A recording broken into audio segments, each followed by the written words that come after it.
Princess of the Empire stood frozen at the entrance of her father's throne room, her crystalline blue skin shimmering with nervous energy.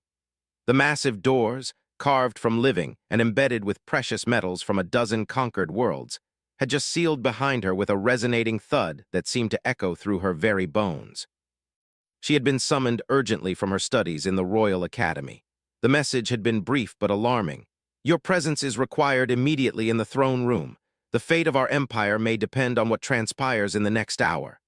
Her father, Emperor, was not given to dramatic statements without cause. The throne room stretched before her like a cathedral of power. Soaring pillars of black marble reached toward a vaulted ceiling painted with the history of conquests.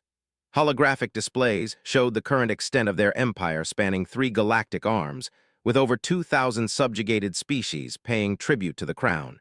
It was a reminder of their absolute dominance over this sector of space. But today, something was different. At the center of the vast hall, her father sat upon the throne of stars, a massive seat crafted from the compressed cores of dead planets. His imposing figure, nearly 9 feet tall with the characteristic ridged skull and powerful build of their species, seemed diminished somehow. Around him stood his most trusted advisors: General, the grizzled veteran of 100 campaigns; High Diplomat Aura, whose silver tongue had negotiated the surrender of entire star systems; and Chief Intelligence Officer, whose network of spies reached into every corner of known space. Their faces bore expressions she had never seen before: fear, uncertainty. Even her father's usually commanding presence seemed strained, his golden eyes darting between his advisors and the small figure standing before the throne. The human had heard whispers about humans in the Academy. They were a recently discovered species from a backwater planet called Earth, notable only for their surprising resilience and stubborn refusal to submit to superior civilizations. Most galactic powers considered them a minor curiosity, too primitive to pose any real threat. The Empire had planned to add them to their collection of tributary species as an afterthought, once more pressing matters were resolved. This human, however, every expectation she had formed. The being stood barely 6 feet tall, minuscule compared to the towering surrounding him. His skin was a warm brown color, darker than the pale blues and greens common among civilized species. Short black hair crowned his head, and his face bore the weathered marks of someone who had seen extensive combat. He wore simple dark clothing with armored panels that looked almost primitive compared to battle suits. Yet despite his small stature and crude equipment, there was something about him that made the hair on his arms stand on end. He stood with perfect stillness, hands clasped behind his back, eyes fixed on her father with an intensity that seemed to pierce through flesh and bone. There was no deference in his posture, no acknowledgement of the overwhelming display of power surrounding him. "Ah, Princess," her father's voice boomed across the hall, though she detected a slight tremor in it. "Allow me to introduce Colonel of the Terran Defense Force." The human's gaze shifted to her and felt her breath catch. His eyes were dark brown, almost black, and in them she saw something that chilled her to the core. Not anger, not hatred, but a cold, calculating intelligence combined with absolute conviction.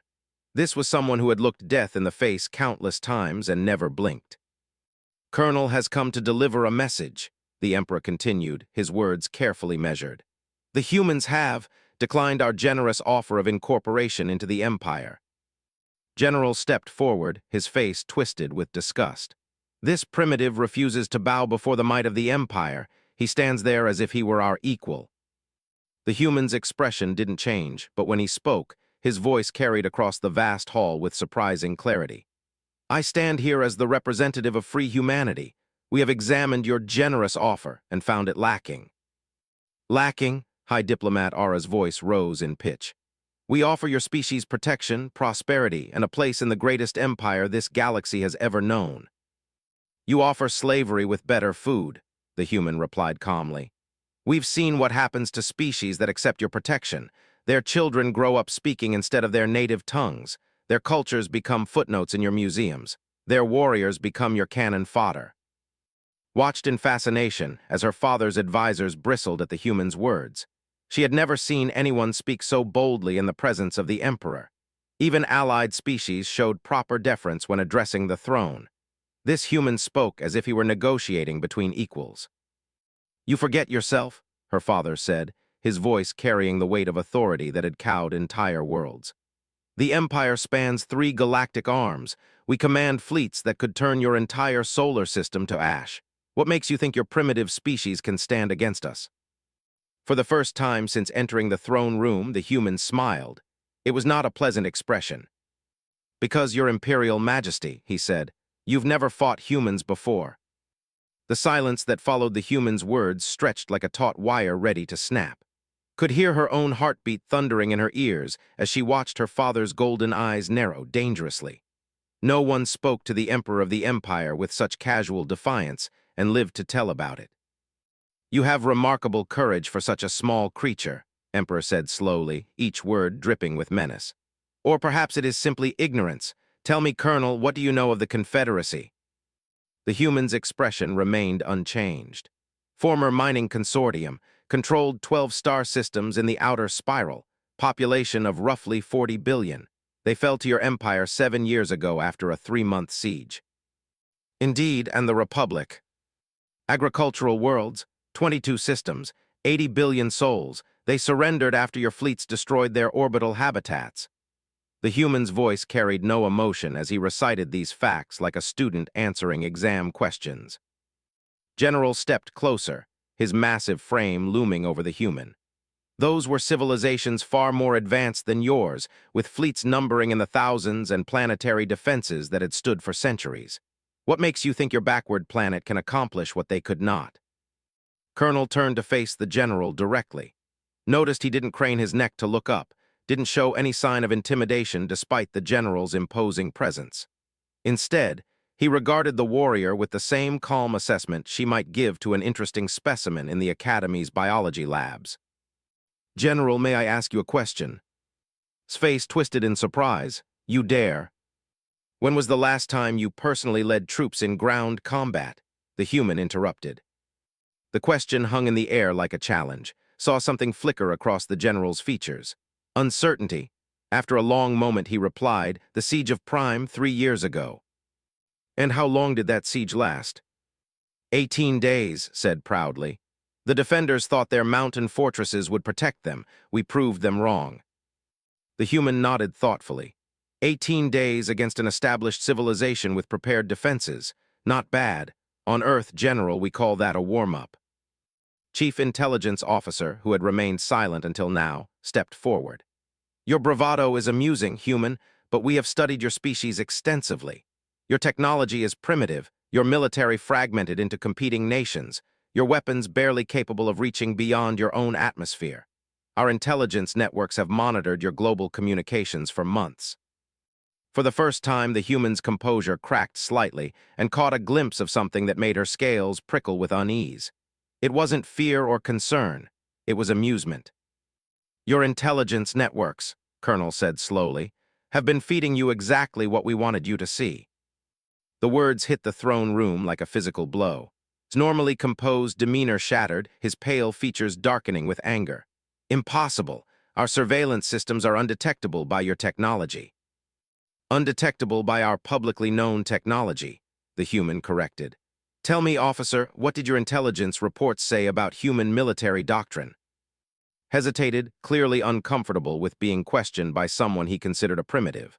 Finally, he answered, "Conventional warfare, nuclear deterrence, largely defensive strategies focused on protecting population centers and industrial capacity." "Fascinating. And what did those reports say about human psychology, our response to threats?" "Your species shows typical herd behavior. When faced with superior force, you seek negotiation and compromise. Historical precedent shows humans consistently choose survival over principles when presented with overwhelming opposition." The human's smile returned, wider this time and infinitely more unsettling. "Officer, your intelligence networks have been studying us for months, you say. Tell me, in all that time, did they ever wonder why a supposedly primitive species would send a single representative to the heart of the greatest empire in the galaxy? Why we would risk the life of a military officer on what appears to be a suicide mission?" A chill ran down spine as she realized the implications of the human's words. She looked around the throne room with new eyes, noting the positioning of the guards, the locations of the weapon scanners. the communication arrays that connected this room to the rest of the Imperial command structure. Her father seemed to reach the same conclusion. "Are you saying you came here to die, Colonel?" "Not at all, Your Majesty. I came here to deliver a message. The message is simple. Humanity does not yield. We do not bow. We do not surrender. Ever." "Brave words," General snarled. "But words will not stop our battle fleets when they arrive at your world." "No," the human agreed. "They won't. But perhaps you should ask yourself why I'm standing here telling you this instead of my superiors trying to negotiate some kind of peaceful settlement." The question sent a ripple of unease through the assembled advisors. Watched her father's face as understanding began to dawn. "Because," Colonel continued, "this is not a diplomatic mission. This is a formal declaration of war." The human reached slowly into his jacket, his movements deliberate and non-threatening. He a small device that looked like nothing more than a simple communication unit. "My superiors asked me to deliver this message in person because they wanted to look into the eyes of the Empire that thought it could simply add us to its collection. They wanted to see if you were worth the trouble of fighting properly, or if you were just another group of bullies who relied on intimidation and overwhelming force." He activated the device. A holographic display appeared, showing star maps that made blood run cold. Earth's solar system was highlighted in blue, but surrounding it in all directions were formations of ships, thousands upon thousands of them, in formations and configurations that her Academy instructors had never covered in their studies of galactic warfare. "The Terran Defense Force would like to formally inform the Empire that as of this moment, we consider ourselves at war. Our fleets are in position. Our allies have been contacted. Your expansion into human space ends here." Emperor stared at the display, his mind clearly racing through the implications. "This is madness. You cannot possibly match our military might." "You're absolutely right," the human said cheerfully. "We can't match your military might. That's why we're not going to try." He touched another control, and the display changed, showing shipping routes, supply lines, communication relays, and industrial facilities throughout the Empire. Red indicators began appearing across the map like a spreading disease. "Instead," Colonel said, "we're going to do what humans do best. We're going to make this war so costly, so devastating, and so thoroughly unpleasant for you that you'll wish you had never heard of our species." The display zoomed in on various locations, showing what appeared to be sabotage operations already in progress. Space stations going dark, supply convoys simply vanishing, communication arrays broadcasting scrambled signals. "How?" Chief Intelligence Officer whispered, staring at the destruction of his carefully maintained information networks. "Your empire is vast," the human explained patiently. "But that's also its weakness. You rely on millions of non-species to maintain your infrastructure, to crew your ships, to work in your factories. Over the past several months, we've been in contact with quite a few of them." Felt the blood drain from her face as the full scope of the human strategy became clear. They weren't planning to fight the Empire. They were planning to tear it apart from the inside. "Your Majesty," Colonel said, deactivating the display and returning the device to his jacket. "Welcome to a human war." The throne room erupted into chaos as the full implications of the human's words sank in. General roared commands at his guards, while Chief Intelligence Officer frantically worked his personal communication device, trying to re-establish contact with his spy networks. High Diplomat Aura stood frozen, her usually eloquent tongue failing her as she stared at the holographic evidence of the Empire's vulnerability. But it was her father's reaction that truly frightened. The Emperor of the Empire, the conqueror of worlds, the absolute ruler of 3 galactic arms, sat motionless on his throne. His golden eyes were fixed on the human with an expression she had never seen before. For the first time in her life, Princess was witnessing her father experiencing genuine fear. "This is impossible," General growled, returning from his hurried consultation with the guard commander. "Our security is absolute. No unauthorized personnel have been allowed within a dozen light-years of any critical installation." Colonel tilted his head slightly, like a teacher patiently correcting a slow student. "General, what percentage of your Empire's workforce consists of non-species?" The question caught off guard. "What does that matter? They are all properly vetted, their loyalty assured through standard protocols." "Standard protocols," the human mused.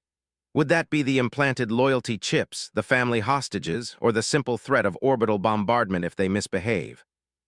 All conquered species receive the benefits of protection in exchange for their service. High Diplomat Aura finally found her voice. It is a mutually beneficial arrangement. The human's laugh was short and bitter. Mutually beneficial. You really believe that, don't you? He gestured toward the holographic display still showing the Empire's crumbling infrastructure. Tell me, Diplomat, what happens when those grateful species suddenly receive a better offer? Watched her father lean forward on his throne. What are you saying? I'm saying that for the past year, human diplomatic teams have been making contact with every subjugated species in your empire. We've offered them something your civilization never has: freedom. Real freedom, not the gilded cage you call protection. The words hit the assembled like physical blows. Empress' voice dropped to a dangerous whisper. You would destabilize the entire galactic order. We would restore it, Colonel corrected. Your empire exists because you convinced the galaxy that resistance was futile. You made everyone believe that cooperation was preferable to the alternative, but you made one crucial mistake. Which was, you never fought a species that considers death preferable to slavery. Chief Intelligence Officer looked up from his communication device, his face pale with shock. Sir, I'm receiving reports from 17 sectors.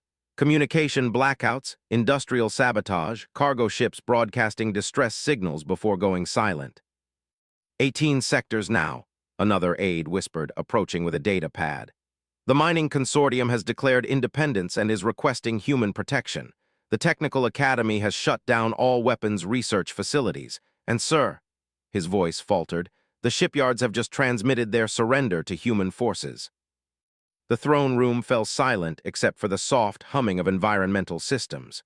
Could see her father's mind racing, calculating the implications of losing access to the galaxy's largest shipbuilding facility. Without the yards, the fleet could not be maintained, let alone expanded.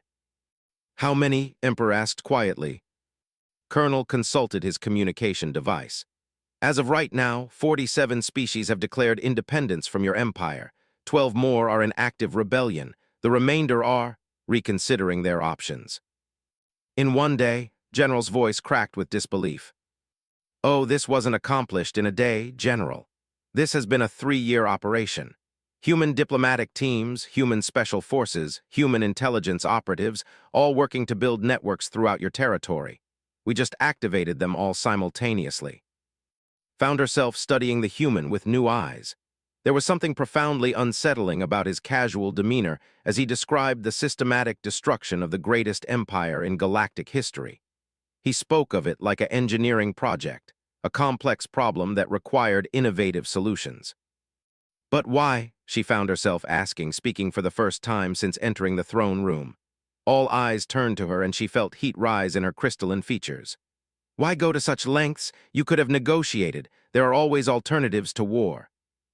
Colonel regarded her with what might have been sympathy. Princess, may I ask you a question? She glanced at her father, who nodded curtly.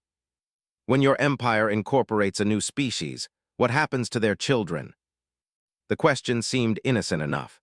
They receive education in schools, learn our language and customs, are prepared for productive roles in imperial society.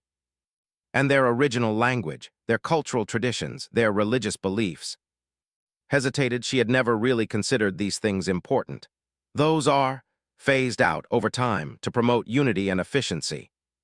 I see, and when these children grow up, do they remember being anything other than? Of course not, why would they need to? The human nodded sadly. Princess, in human terms, what your empire practices is called cultural genocide. You don't just conquer worlds, you erase them. You make it so that entire civilizations never existed except as footnotes in your museums. But they're better off, she protested. They have access to better technology, better medicine, better living conditions. At the cost of everything that made them who they were. Colonel's voice carried a weight of sadness that surprised her.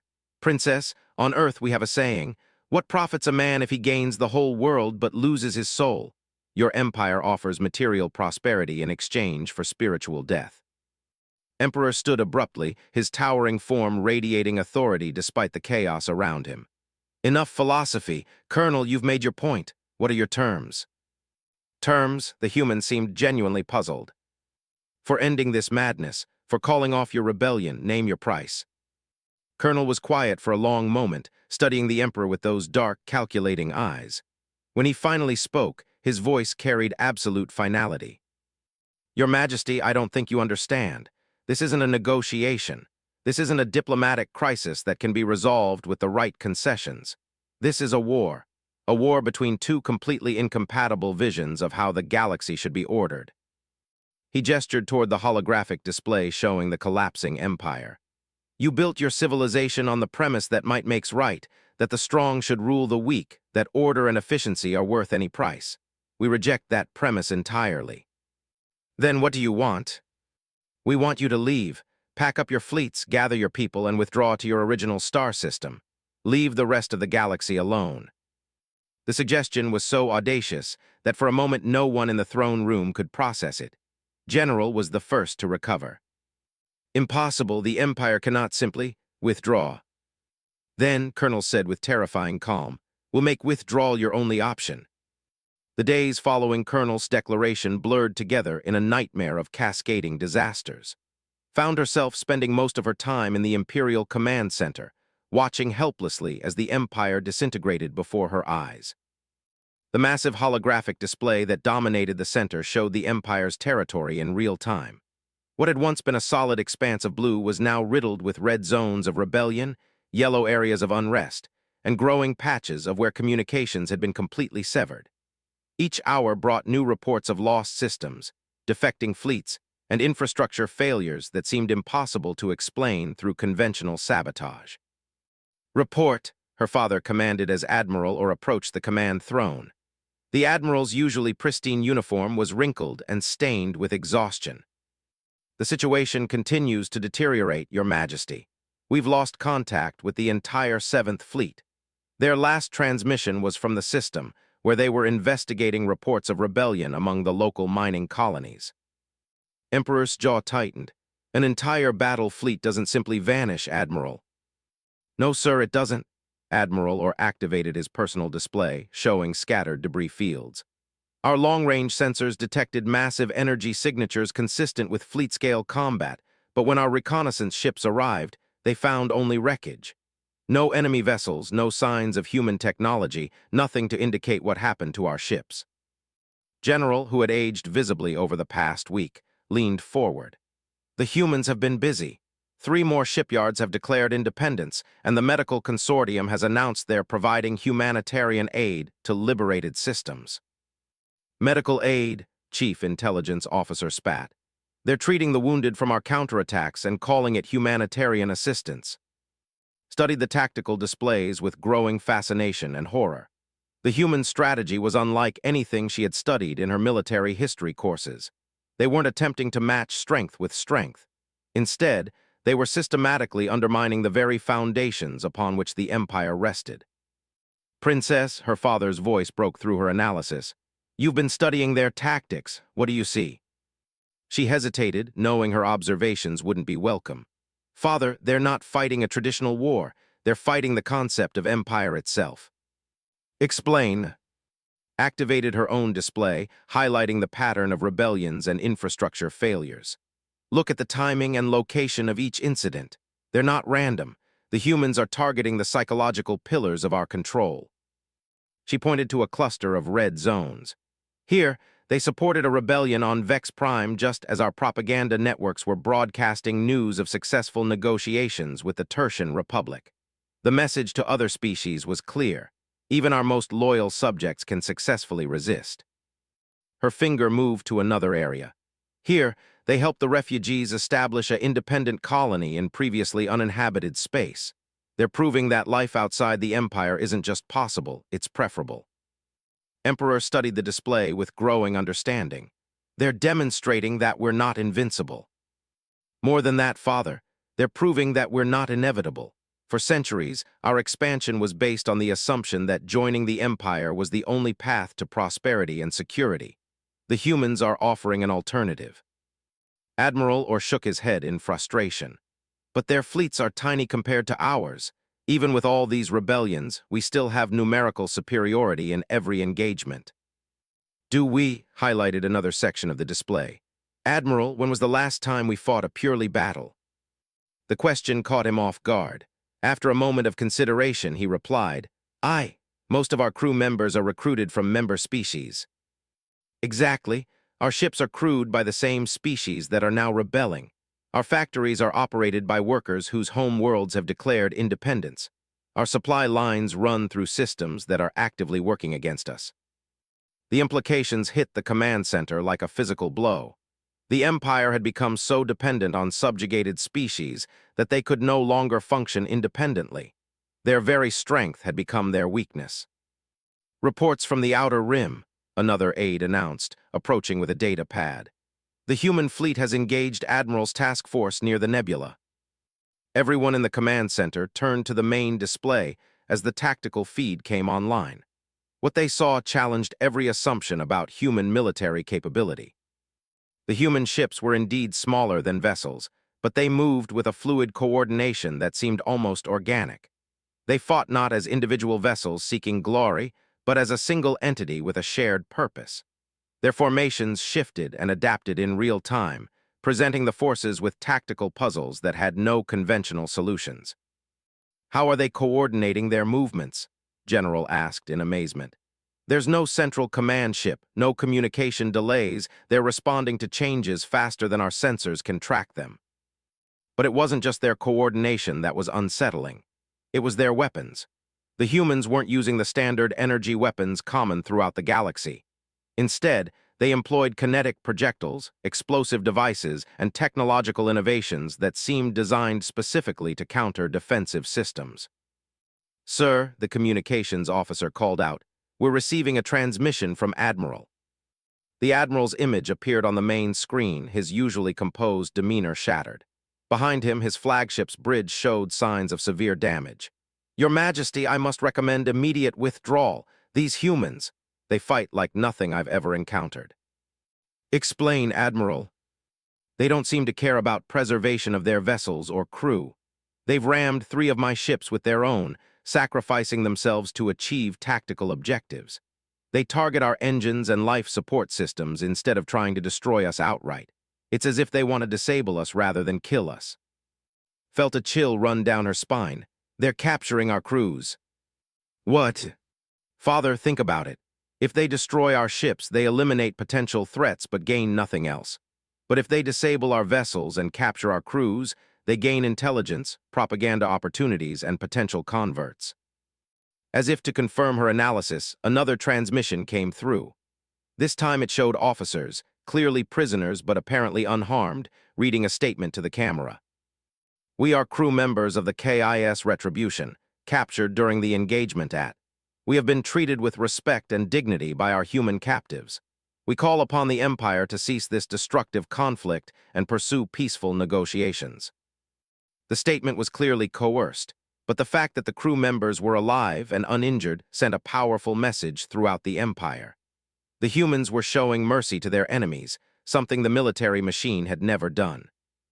Sir, Admiral reported, Admiral is requesting permission to retreat. Emperor stared at the tactical display for a long moment. His greatest admiral, commanding a fleet that had conquered star systems, was asking permission to run from a numerically inferior human force. Permission granted, he said quietly. As the fleet from the nebula, leaving the humans in control of another strategic system, realized that everything her people had believed about warfare, about empire, about their own superiority, was crumbling around them. The humans weren't just winning battles. They were winning the war by changing the very definition of victory. And somewhere in the back of her mind, a traitorous thought began to form. Perhaps the humans were right. 3 months had passed since Colonel's declaration of war, and the throne room where it all began now felt like a mausoleum. The vast hall, once a symbol of absolute power, seemed hollow and empty despite the handful of advisors still loyal to the failing empire. Most of the holographic displays showing territorial control had been deactivated. The few that remained painted a picture too devastating to ignore. Princess stood before her father's throne, no longer the naive student she had been at the war's beginning. The crystalline patterns in her skin had darkened with stress and sleepless nights spent in the command center, watching her civilization collapse system by system. "The Admiralty Council has reached a unanimous decision," she reported, her voice steady despite the weight of her words. "Admiral or recommends immediate evacuation of all remaining frontier systems. We simply don't have the resources to maintain defensive positions." Emperor looked older than his 800 years, his once imposing frame seeming to have shrunk within the confines of the throne of stars. "How many systems do we control now?" 47, father, down from over 2,000 at the war's beginning. The number hung in the air like a death sentence. General, his face bearing fresh wounds from a recent engagement, stepped forward. "Your Majesty, it's not just the territorial losses. Our remaining forces are unreliable." "Explain." The shock troops requested permission to surrender to human forces rather than continue fighting. The engineering corps has stopped reporting for duty. Even among our core units, there are whispers of desertion. Watched her father process this information. The Emperor, who had once commanded the fear and respect of an entire galactic arm, was now struggling to maintain control over his own military. "And the humans?" he asked quietly. "They continue their advance, but—" hesitated, unsure how to explain what she had observed. "Father, they're not advancing like conquerors. Every system they liberate, they immediately turn over to local governance. They're not building an empire to replace ours. They're actually keeping their promises of freedom." Chief Intelligence Officer, one of the few original advisors still present, looked up from his communication device. "Your Majesty, we're receiving a transmission. It's from Colonel." The same human who had walked into their throne room 3 months ago appeared on the main display. He looked exactly as he had that first day, calm, composed, and utterly confident. Behind him could see the bridge of a human vessel, bustling with activity but notably quiet and efficient. "Your Imperial Majesty," the colonel said with what might have been genuine respect. "I hope this message finds you well. I'm transmitting from the liberated Nexus system, formerly one of your major fleet bases." The casual mention of losing such a strategic location struck the throne room like a physical blow. "I wanted to personally inform you that human forces have surrounded your core systems. We now control all major hyperspace routes leading to space. However, I'm not contacting you to discuss surrender terms." Felt her breath catch. If not surrender, then what? "Instead, I'm here to offer you something my superiors believe you've earned: the truth."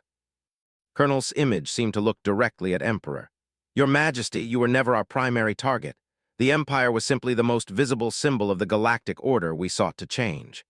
You built a civilization based on the subjugation of others, but you also created something remarkable: a galaxy-wide communication network, standardized technology, and peaceful trade between thousands of species."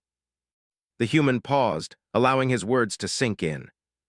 "The problem was never innovation or achievements. The problem was dominance. You took credit for the accomplishments of every species you conquered and claimed their innovations as your own." General snarled. "Our empire brought order to chaos. We civilized primitive worlds." As if he could hear the interruption, Colonel continued, "I know what you're thinking, that your empire brought peace and prosperity to species that couldn't achieve it themselves. And in some cases, that's even true. But peace imposed through fear is not real peace. Prosperity built on subjugation is not real prosperity." The display changed, showing images of the liberated systems. To his amazement, they weren't scenes of chaos and destruction. Instead, she saw thriving worlds where multiple species worked together as equals, building new technologies and exploring innovative solutions to galactic challenges. "This is what we're offering, Your Majesty.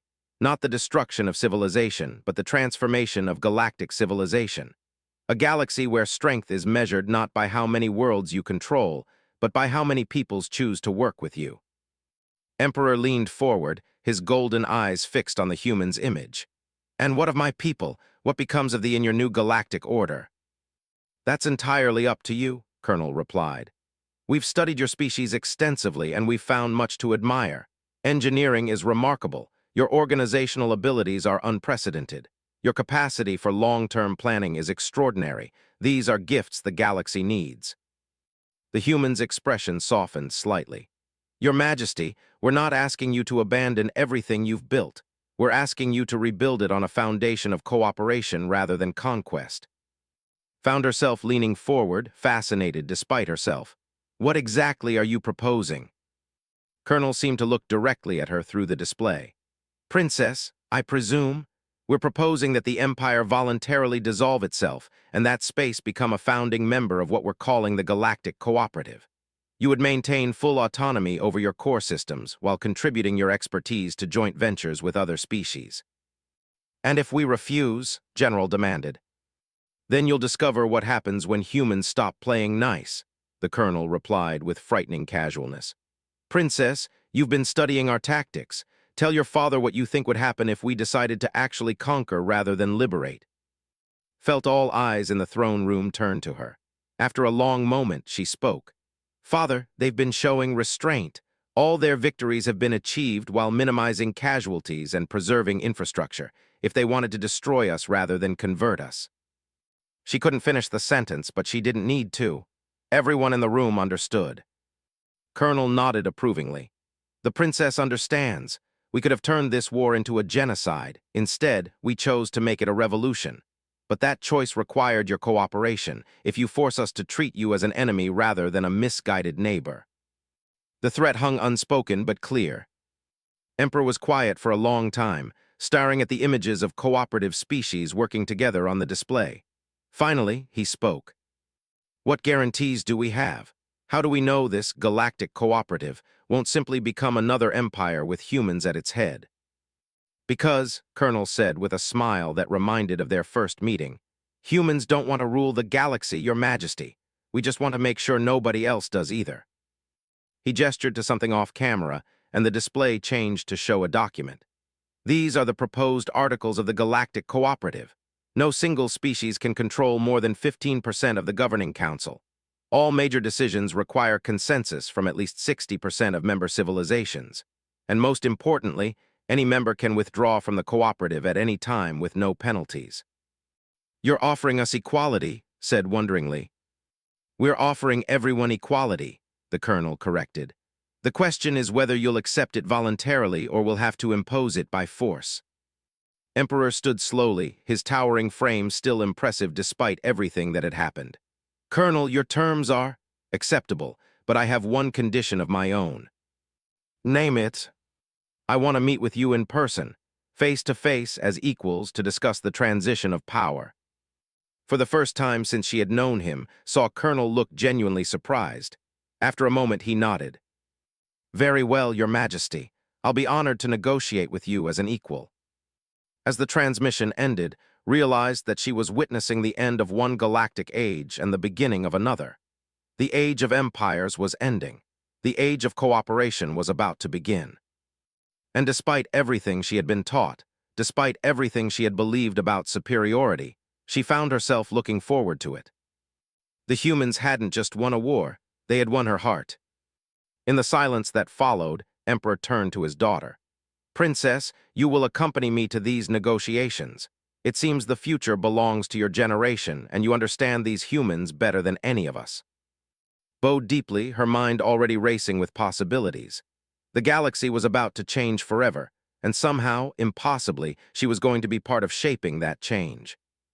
The age of empire was dead. Long live the age of cooperation. Princess of the Empire stood frozen at the entrance of her father's throne room, her crystalline blue skin shimmering with nervous energy.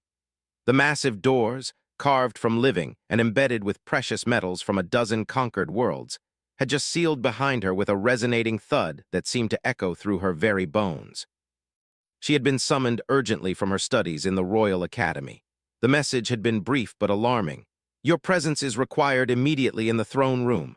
The fate of our empire may depend on what transpires in the next hour. Her father, Emperor, was not given to dramatic statements without cause. The throne room stretched before her like a cathedral of power. Soaring pillars of black marble reached toward a vaulted ceiling painted with the history of conquests. Holographic displays showed the current extent of their empire spanning 3 galactic arms, with over 2,000 subjugated species paying tribute to the crown. It was a reminder of their absolute dominance over this sector of space. But today, something was different. At the center of the vast hall, her father sat upon the throne of stars, a massive seat crafted from the compressed cores of dead planets. His imposing figure, nearly 9 feet tall with the characteristic ridged skull and powerful build of their species, seemed diminished somehow. Around him stood his most trusted advisors. General, the grizzled veteran of 100 campaigns. High Diplomat Aura, whose silver tongue had negotiated the surrender of entire star systems. And Chief Intelligence Officer, whose network of spies reached into every corner of known space. Their faces bore expressions she had never seen before. Fear, uncertainty. Even her father's usually commanding presence seemed strained, his golden eyes darting between his advisors and the small figure standing before the throne. The human had heard whispers about humans in the Academy. They were a recently discovered species from a backwater planet called Earth, notable only for their surprising resilience and stubborn refusal to submit to superior civilizations. Most galactic powers considered them a minor curiosity, too primitive to pose any real threat. The Empire had planned to add them to their collection of tributary species as an afterthought, once more pressing matters were resolved. This human, however, every expectation she had formed. The being stood barely 6 feet tall, minuscule compared to the towering surrounding him. His skin was a warm brown color, darker than the pale blues and greens common among civilized species. Short black hair crowned his head, and his face bore the weathered marks of someone who had seen extensive combat. He wore simple dark clothing with armored panels that looked almost primitive compared to battle suits. Yet despite his small stature and crude equipment, there was something about him that made the hair on his arms stand on end. He stood with perfect stillness, hands clasped behind his back, eyes fixed on her father with an intensity that seemed to pierce through flesh and bone. There was no deference in his posture, no acknowledgement of the overwhelming display of power surrounding him. "Ah, Princess," her father's voice boomed across the hall, though she detected a slight tremor in it. "Allow me to introduce Colonel of the Terran Defense Force." The human's gaze shifted to her and felt her breath catch. His eyes were dark brown, almost black, and in them she saw something that chilled her to the core. Not anger, not hatred, but a cold, calculating intelligence combined with absolute conviction. This was someone who had looked death in the face countless times and never blinked. "Colonel has come to deliver a message," the Emperor continued, his words carefully measured. "The humans have declined our generous offer of incorporation into the Empire." General stepped forward, his face twisted with disgust. "This primitive refuses to bow before the might of the Empire. He stands there as if he were our equal." The human's expression didn't change, but when he spoke, his voice carried across the vast hall with surprising clarity. "I stand here as the representative of free humanity. We have examined your generous offer and found it lacking." "Lacking?" High Diplomat Aura's voice rose in pitch. "We offer your species protection, prosperity, and a place in the greatest empire this galaxy has ever known." "You offer slavery with better food," the human replied calmly. "We've seen what happens to species that accept your protection. Their children grow up speaking instead of their native tongues. Their cultures become footnotes in your museums. Their warriors become your cannon fodder." Watched in fascination as her father's advisors bristled at the human's words. She had never seen anyone speak so boldly in the presence of the Emperor. Even allied species showed proper deference when addressing the throne. This human spoke as if he were negotiating between equals. "You forget yourself," her father said, his voice carrying the weight of authority that had cowed entire worlds. "The Empire spans 3 galactic arms. We command fleets that could turn your entire solar system to ash. What makes you think your primitive species can stand against us?" For the first time since entering the throne room, the human smiled. It was not a pleasant expression. "Because, Your Imperial Majesty," he said, "you've never fought humans before.